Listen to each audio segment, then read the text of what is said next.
Oke, halo. Saya Handoko Wargo dari Maestro Consulting Coaching dan Communicating untuk Anda semua dalam Serajum Live. Malam hari ini episode ke-134 yang akan membahas tentang the new now customers. Ya, new now customers. Jadi saya akan memberikan pengantar dulu kalau kita bicara seperti zaman dulu itu kita sebagai uh, new normal customers. Gara-gara lagi membicarakan satu materi tentang new normal jadi salah. Oke, saya ulang lagi. Halo, saya Doko Wargo dari Maestro Consulting, Coaching, dan Communicating. Untuk Anda semua dalam episode 134 berjudul New Normal Customers. Ya. Kalau kita bicara soal new normal, berarti ada yang normal. Jadi di masa-masa sebelum pandemi boleh dibilang sebagai masa normal, dan kemudian pandemi dan sampai belum berakhir ini, maka yang muncul adalah keadaan normal, tapi bukan normal yang seperti waktu itu, melainkan normal baru atau disebut dengan new normal. Ya, dan hari ini kita akan bahas. Ya, hari ini kita akan bahas. Perkenankan saya untuk menggunakan PowerPoint untuk pembahasannya. Ya, oke, Serajum 134.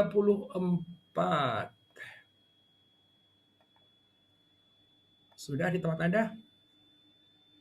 Tunggu, saya lupa bawa clicker saya. Oke. Baik. Serajum Live 134 Handoko Maestro. New Normal Customers. Jadi sekali lagi, apa kabar? Saya Handoko Wargo. Jadi saya tuh orang sangat beruntung dan saya mau berbagi kenikmatan yang saya miliki. Ya. Saya itu punya beberapa hobi. Salah satu hobi saya adalah satu, baca itu hobi saya. Dua, ngomong itu hobi saya. Tiga, jalan-jalan itu hobi saya. Gitu kan. Empat, makan-makan itu hobi saya. Jadi bayangkan ya, mulai dari apa tadi? Baca, ngomong, jalan-jalan, makan gitu ya. Saya akan bahas dua aja dulu deh. Jadi saya tuh hobi banget baca. Jadi dalam setiap hari pasti saya baca. Dari jam baca saya adalah jam 4 sampai dulu tuh jam 4 sampai jam 6. Terus Jakarta makin macet jam 4 sampai setengah 6 doang. Ya karena setengah 7 saya udah berangkat gitu kan. Terus kemudian sekarang yang lebih menarik karena udah working from home, maka saya bisa dari jam 4 sampai jam 7. Ya baca. Jam 4 sampai jam 7. Terus kemudian saya mandi dan sebagainya. Jam 8 saya turun, jam 8.30 saya udah mulai meeting ya. Tapi di masa-masa itu adalah saya baca, benar-benar baca ya. Tidak selalu bisa baca yang saya mau baca. Dari artian di sebelah tempat tidur saya itu ada buku yang memang harus saya baca, ada buku yang lebih enteng daripada itu, dan ada buku yang lebih enteng lagi dari itu. Jadi biasanya kalau saya baca terus nggak masuk-masuk, berarti mungkin otaknya lagi capek atau apa, jadi saya tukar buku, sampai akhirnya kalau tetap nggak bisa juga, baru saya main handphone. Ya, apakah nulis, apakah saya itu uh, chat sama orang dan sebagainya. Ya, tapi baca adalah keharusan dan saya baca cuma di hari Senin, Selasa, Rabu, Kamis, Jumat, Sabtu, Minggu dan seterusnya. Jadi nggak berhenti. Pun lagi liburan, ya dulu juga begitu. Pun lagi liburan. Nah, yang kedua tadi apa? Ngomong, gitu ya. Dulu ngomongnya begini nih, ngomongnya pakai di depan audiens ya, bisa sampai paling banyak saya bicara depan audiens itu 790 orang. 790 orang ya. Itu paling banyak dulu audiens dengan kontak langsung ya. Nah, dulu lagi nih ya, saya suka kan ini ngomong sudah ini jalan-jalan. Oh, lah kok diundang keluar kota kan jalan-jalan terus. Terus kemudian hobi yang keempat apa? Makan-makan gitu ya. Kalau makan-makan keluar kota itu pasti jadi tamu pasti makan-makan dulu kan gitu ya. Jadi dulu tuh empat-empatnya terpenuhi ya, jalan-jalan, makan-makan, baca, ngomong itu tuh. Dan yang menarik adalah apa? Saya dibayarin plus dibayar. Wah itu udah kenikmatan yang sangat luar biasa. Nah sekarang kenikmatan tadi agak berkurang dua. Satu adalah jalan-jalan karena COVID nggak bisa jalan-jalan. dan kemudian 2 makan-makan, karena COVID juga saya menjaga makanan agar supaya, tidak sakit atau makanannya lebih terseleksi ya. Nah, tetapi balik lagi 2 yang utama ini tetap menjadi azik aja ya. Jadi saya karena hobi baca, terus kemudian saya hobi bicara, ya kalau sekarang bicaranya jadi virtual seperti ini ya. Nah teman-teman semua, eee, beberapa hari yang lalu saya baca artikel ya, karena bukunya udah itu saya baca artikel, itu artikel daripada Gallup ya. Judulnya adalah How to Meet Your Customers' New Normal Expectation. Bagaimana untuk uh, bertemu dengan uh, harapan-harapan daripada customers new normal. Ternyata situasi ini juga membuat perubahan di dalam harapan-harapan daripada customers.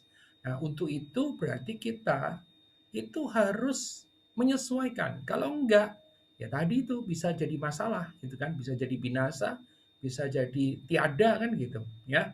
Nah, artikel ini saya ambil dari Gallup ya, Meet Customers New Normal Expectation. Anda bisa googling dan Anda bisa dapatkan dengan judul ini. Jadi apa namanya?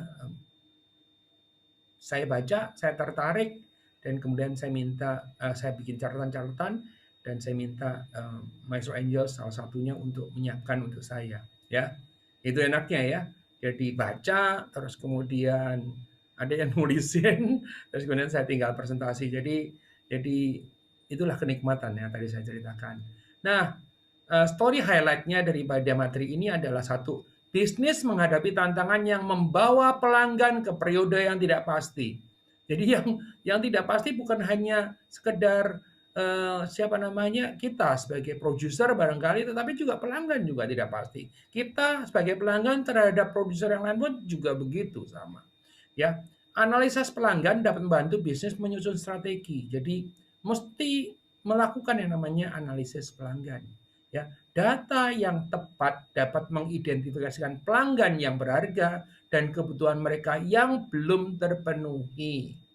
Ya, Anda kan tidak pernah berpikir misalnya nih, ya, di dalam situasi yang seperti ini tiba-tiba meja dan kursi kerja itu menjadi laris di beberapa store yang terkenal, ya. Ya, tidak semua store, ya, semua yang terkenal yang yang punya bisa diakses secara digital, bisa dikirim, bisa di ini dan sebagainya. Ya, kenapa?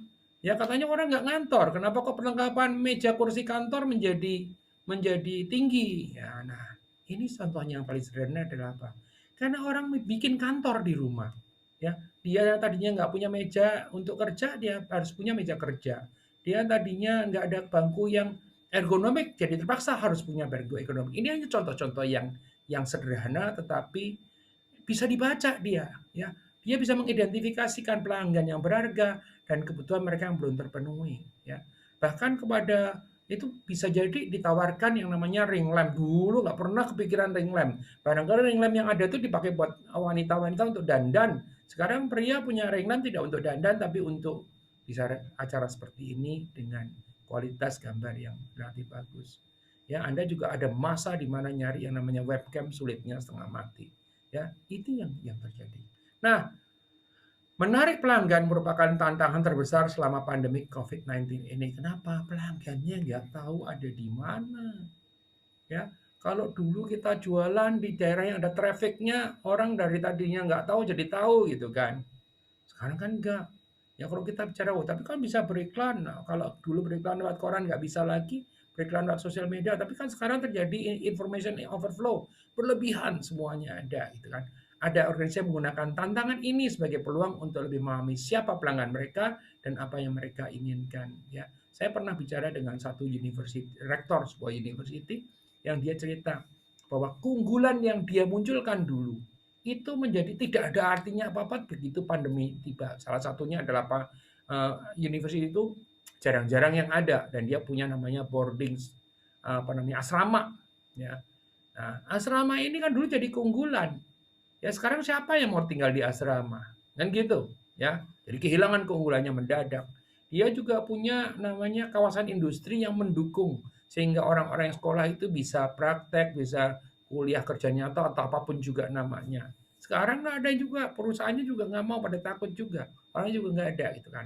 Tapi di dalam situasi seperti itu, dia itu mencari peluang, melihat bahwa akhirnya dari tadinya berpikir lokal, akhirnya berpikir global, punya murid atau mahasiswa dari Taiwan dan sebagainya. Menarik ya?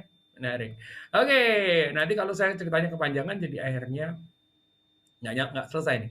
Bisnis harus menarik pelanggan yang di rumah saja sekarang ya, karena pelanggan yang di rumah saja kayak kita tuh ada hashtagnya di rumah saja gitu ya. Itu harus harus harus bisa seperti itu ya. Bukan yang terus kemudian misalnya kata kalau makanan bukan makanan yang cozy, terus kemudian kita duduk tempatnya indah pakai candlelight gitu ya. Kalau kalau mau candlelight ya candlelight di rumah gitu kan. Berarti makanan itu bukan makanan yang ribet ya, tapi yang lebih simple ya. Kalaupun Anda punya resto-resto yang high end, ya Anda mesti spec down ya. Ini yang kita bisnis harus bisa menarik pelanggan yang terjadi yang di rumah saja. Dan menarik kembali pelanggan di rumah saja dihilangkan. Jadi kan kita suatu berharap suatu hari ini kan tidak seperti ini gitu kan. Tapi mereka harus tahu bahwa setelah nanti enggak ini, setelah apa namanya, misalnya nih program di rumah saja dihilangkan, ya itu pelanggannya tetap sama dia juga, jangan terus kemudian pindah gitu ya.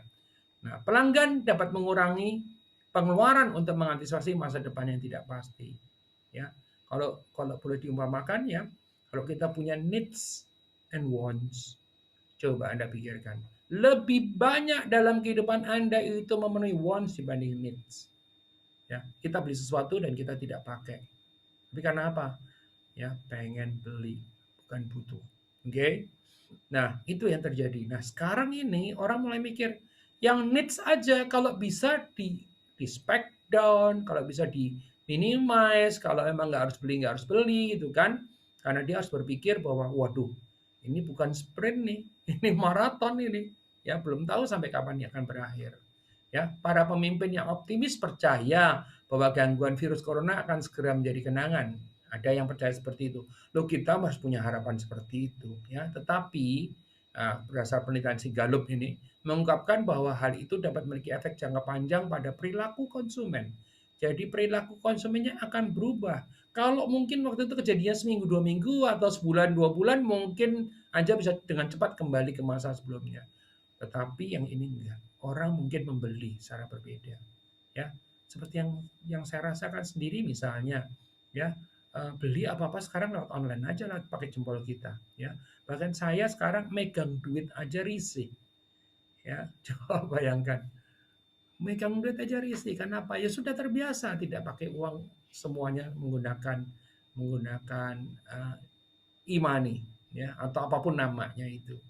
Ya, organization that change nothing will struggle. Jadi organisasi yang tidak akan ya tidak merubah apa yang tidak merubah sedikit pun atau tidak berubah sedikit pun juga akan ya tentu saja struggling ya. Nah, kita akan lihat how to realign your product and services with customer expectation. Ya, kuncinya adalah apa? Kalau Anda sudah punya produk, sudah punya service, Anda harus melakukan realign ya, menyelaraskan ulang ya untuk ketemu dengan perilaku dengan harapan daripada customers ya. Untuk memperkuat ketertarikan pelanggan, Gallup itu merekomendasikan penggunaan analisa pelanggan untuk lebih memahami kebutuhan dan harapan mendasar pelanggan, apa yang mendorong mereka membuat keputusan pembelian mereka. Nah, ini balik lagi nih kan di negara barat ya. Jadi orang itu ngisi yang relatively ngisi research dan sebagainya itu mereka lebih serius, mereka terbiasa dan sebagainya dan mereka willing to do that gitu kan. Ya mungkin di Indonesia kita mesti pikirkan juga bagaimana agar supaya bisa dapat seperti itu. Ya. Analisa pelanggan memberi Anda gambaran sebenarnya tentang sikap, perilaku, dan preferensi untuk menarik, mempertahankan, dan melibatkan konsumen. Ya, jadi analisa pelanggan menjadi penting sekali. Ya, nah pertanyaannya, gimana kalau kita nggak punya data? Cari data semaksimal mungkin atau seoptimum mungkin. Ya, dan kemudian bikin analisa. Jangan cuma sekedar menggelinding saja. Ya, dengan data yang dapat mengembangkan pendekatan dengan data dapat mengembangkan pendekatan produk, layanan yang tepat untuk memenuhi kebutuhan unik pelanggan Anda. Ups, ada kalimat kebutuhan unik. Iya, ya, kebutuhan unik menjadi penting sekali. Nah, teman-teman semua, data dapat membantu perusahaan meraih keunggulan dalam persaingan, udah pasti ya. Kalau pesaing Anda itu kalau Anda itu punya data atau mencari data dan menganalisa dan Anda lebih apa ya, lebih tepat sasaran itu kan pasti akan menang dibanding dengan kompetitors yang mungkin berjalan as is atau melakukan BAU, business as usual. Data memungkinkan Anda mengembangkan pendekatan, produk, dan layanan yang tepat untuk memenuhi kebutuhan dan pelanggan Anda. Nah, customer analytics is a powerful tool to identify unmet customer needs. Jadi, analisa customers ini merupakan alat yang sangat um, kuat untuk mengidentifikasikan kebutuhan konsumer yang belum diketemukan atau belum met, ya. Nah, teman-teman semua, sekali lagi tadi, kalau tadinya itu orang itu mengurangi, ya tetapi tetap menguranginya pun itu ya tetap aja itu orang itu tetap butuh, ya. Nah, kebutuhan itu yang harus dianalisa, harus kita dapatkan benar-benar seperti apa. Ya, nah, ini adalah kata si artikel Gallup ini, the five best practices, 5 praktek yang paling baik to understand your customers and stand out in your market, untuk memahami customer Anda dan bisa stand out di pasar, ya. Tentu aja dibanding dengan pesaing atau kompetitors Anda, ya. Satu, balik lagi, ya, kumpulkan data, ya. Pahami produk. Nah, yang terkait dengan kumpulkan data ini menarik, ya. Suatu hari saya menginterview seorang pengusaha, kebetulan pengusaha busana itu ya, yang kita tanya kan, pengusaha busana, bukannya orang sekarang apa namanya, mengurangi belanja busana. Betul, dia bilang begitu. Secara penjualan kami turun, tapi kami tidak terlalu suffering sekali karena apa? Kami punya database. Jadi pelanggan ini masih bisa dikontak. Bayangkan kalau misalnya katakanlah kalau pelanggan, kalau penjual itu cuma tadinya punya outlet, tidak pernah nyatet siapa pelanggannya, ya, terus kemudian tidak ada traffic menuju ke tempat dia, kan gimana mau jualan gitu ya. Itu yang terjadi, ya. Jadi kumpulkan data, pahami produk dan layanan ingin dibeli pelanggan dan alasannya kenapa dia membeli itu penting sekali. Why, ya. Terus keseimbangan yang tepat antara penelitian kuantitatif dan kualitatif itu sangat penting. Jadi perhatikan, kalaupun bikin penelitian jangan hanya sekedar angka-angka saja, tetapi juga kedalaman dalam bentuk kualitatif itu menjadi penting. Karena apa? Memang angka itu memberikan indikasi, tapi angka tidak menjelaskan segala-galanya, ya. Terus menanyakan pertanyaan tepat kepada pelanggan, mengamati perilaku mereka akan memberikan Anda penelitian kualitatif yang mendalam, ya. Mengamati gimana kalau nggak terlihat, ya terpaksa Anda mesti melihat dengan cara lain, ya.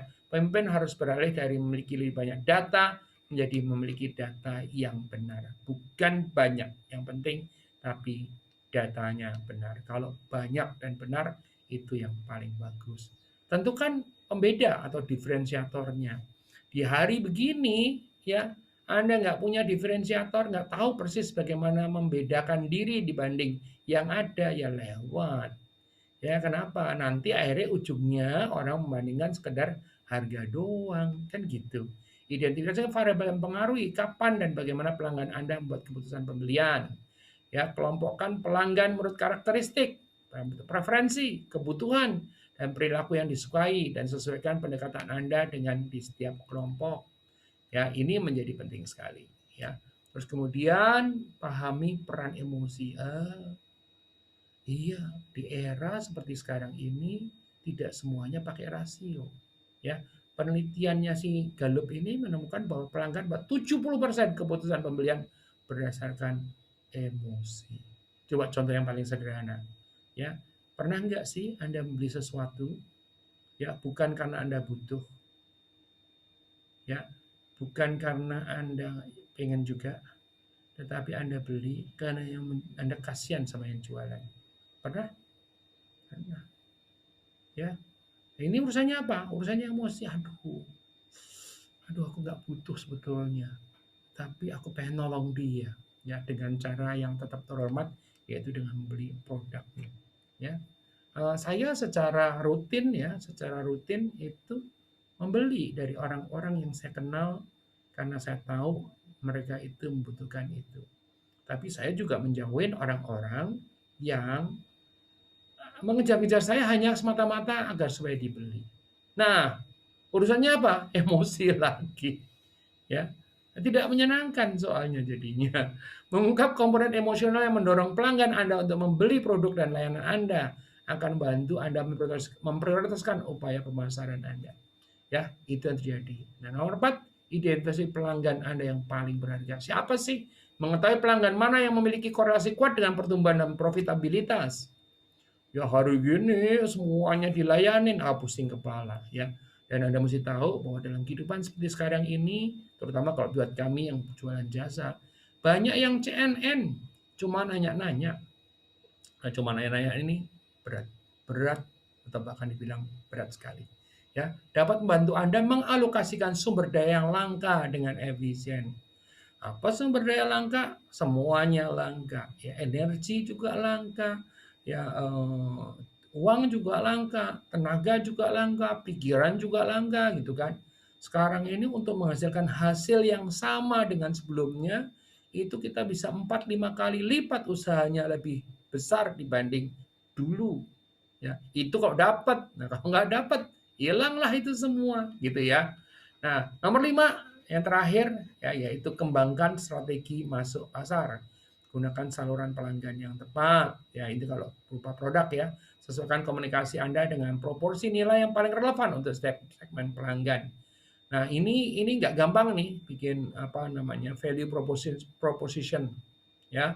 Nah, ini mesti pintar-pintar. Kalau misalnya Anda merasa bahwa waduh jangan-jangan masalah saya itu, maka Anda bisa kontak Mia di 0858 satunya 4 kali 2121 dan minta dia bantu agar supaya bisa dibantu ya. Jadi Anda bisa kontak untuk kami bantu nanti ya. Mia ya 0858 satunya 4 kali 2121. 0858 satunya 4 kali 2121. Nah, the bottom line kata si Gallup. The bottom line-nya adalah analisa pelanggan adalah satu alat yang ampuh mengalokasikan sumber daya ke seluruh organisasi untuk membuat proporsi nilai yang unik dalam melayani kebutuhan pelanggan Anda. Nah, saya turunin biar nggak ketutupan. Ya, terus hal ini memungkinkan perusahaan untuk berinovasi pada produk dan layanan mereka untuk memenuhi ekspektasi pelanggan yang berubah-ubah. Berubah-ubah? Iya, berubah-ubahnya pakai banget ya. Apalagi kalau tadi dibilang bahwa faktor emosional ya.